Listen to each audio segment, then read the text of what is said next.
আয়োজককে বলেছি যে এই ধরনের অনুষ্ঠানে আসলে আমাদেরকে ডাকবেন না, যাদের সাথে মঞ্চ আমাদের শেয়ার করতে হচ্ছে এত বছর কাজ করার পর আসলে তাদের সাথে মঞ্চ শেয়ার করতে ভালো লাগে না। এই ধরনের অসুস্থ প্রতিযোগিতা না করে সুস্থ ধারার বিনোদনের মাধ্যমেও যে টিকে থাকা যায়। আমরা একজনকে ইন্টারভিউ দিব আরেকজনকে দিব না, এটা করতে পারি না। আমাদের কাছে কেউ যদি একটু এসে একটু আবদার করে, অনুরোধ করে, আমরা কিন্তু ইন্টারভিউ দেই। এই জায়গাটা আসলে দায়বদ্ধতা দর্শকদের আমি বলবো কিছুটা রয়েছে। তারা যে ধরনের কন্টেন্ট দেখতে চায় সে ধরনের কন্টেন্টই হয়তো আমাদের সাংবাদিক ভাইরা দিচ্ছে, বোনেরা দিচ্ছে, তাই কিন্তু এক পক্ষের না, উভয় পক্ষের রয়েছে।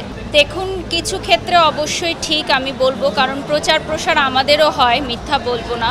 আর বেঠিক হচ্ছে যেই ইনফরমেশনগুলো অনেক সময় দেয়া হয় সেগুলো হয়তো রং ইনফরমেশন হয়। এটা হয়তো অনেকেই যারা নতুন জার্নালিজম শুরু করেছে তারা অনেক সময় ভুলবশত দিয়ে ফেলে। সিনিয়র জার্নালিস্ট বা মেইন স্ট্রিম কারো কাছ থেকে কিন্তু আমি এই ধরনের কিছু পাইনি। সো যারা নতুন, আমি নিজেও জার্নালিজমে লেখাপড়া করেছি, সো আমি জানি এখানে শেখার অনেক কিছু আছে। আই হোপ যে এটা সবাই আস্তে আস্তে বুঝতে পারবে যে এই ধরনের অসুস্থ প্রতিযোগিতা না করে সুস্থ ধারার বিনোদনের মাধ্যমেও যে টিকে থাকা যায়। এখন দেখুন, আমরা তো আসলে যখন অনুষ্ঠানে যাই আমরা একজনকে ইন্টারভিউ দিব আরেকজনকে দিব না, এটা করতে পারি না। আমরা শিল্পীরা আসলে খুব সহজ সরল এবং নরম মনের মানুষ। আমাদের কাছে কেউ যদি একটু এসে একটু আবদার করে, অনুরোধ করে, আমরা কিন্তু ইন্টারভিউ দেই। তো এই জায়গাটা আসলে দায়বদ্ধতা দর্শকদের আমি বলবো কিছুটা রয়েছে, যে তারা ভালো জিনিস যদি দেখে তাহলে ভালো কন্টেন্টই সবাই দিবে। তারা যে ধরনের কন্টেন্ট দেখতে চায় সে ধরনের কন্টেন্টই হয়তো আমাদের ভাইয়েরা দিচ্ছে, সাংবাদিক ভাইয়েরা দিচ্ছে, বোনেরা দিচ্ছে। সো দায় কিন্তু এক পক্ষের না, উভয় পক্ষের রয়েছে। রিসেন্টলি আমি এক আয়োজককে বলেছি যে এই ধরনের অনুষ্ঠানে আসলে আমাদেরকে ডাকবেন না, যাদের সাথে মঞ্চ আমাদের শেয়ার করতে হচ্ছে এত বছর কাজ করার পর আসলে তাদের সাথে মঞ্চ শেয়ার করতে ভালো লাগে না। আর সেক্ষেত্রে দেখা যায় যে আমরা যখন ভিন্নভাবে নিজেদেরকে প্রেজেন্ট করতে চাই, নিজেদের ভালো কাজগুলো প্রেজেন্ট করতে চাই, তখন তাদের সাথে দর্শকরা আমাদেরকে মিলিয়ে ফেলে।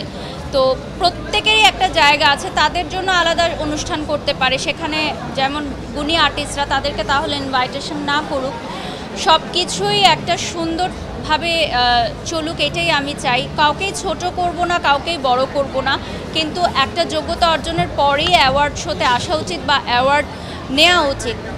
আমি অ্যাওয়ার্ড নিচ্ছি, কিন্তু আমি কিসের জন্য নিচ্ছি, আমি কি কাজের জন্য নিচ্ছি, বা আমার কতটুকু যোগ্যতা রয়েছে, সেটা আমাকে আয়নার সামনে দাঁড়িয়ে তো আগে বলতে হবে যে ঠিক আছে, আমি এই অ্যাওয়ার্ডটা ডিজার্ভ করি, বিধে আমি নিচ্ছি। আর আয়োজকদের অবশ্যই এখানে দৃষ্টি রাখতে হবে। আদারওয়াইজ আপনি দেখেছেন রিসেন্টলি কিন্তু অনেক সেলিব্রিটিসরাই কিন্তু অ্যাওয়ার্ড শোতে যাওয়া বর্জন করেছে।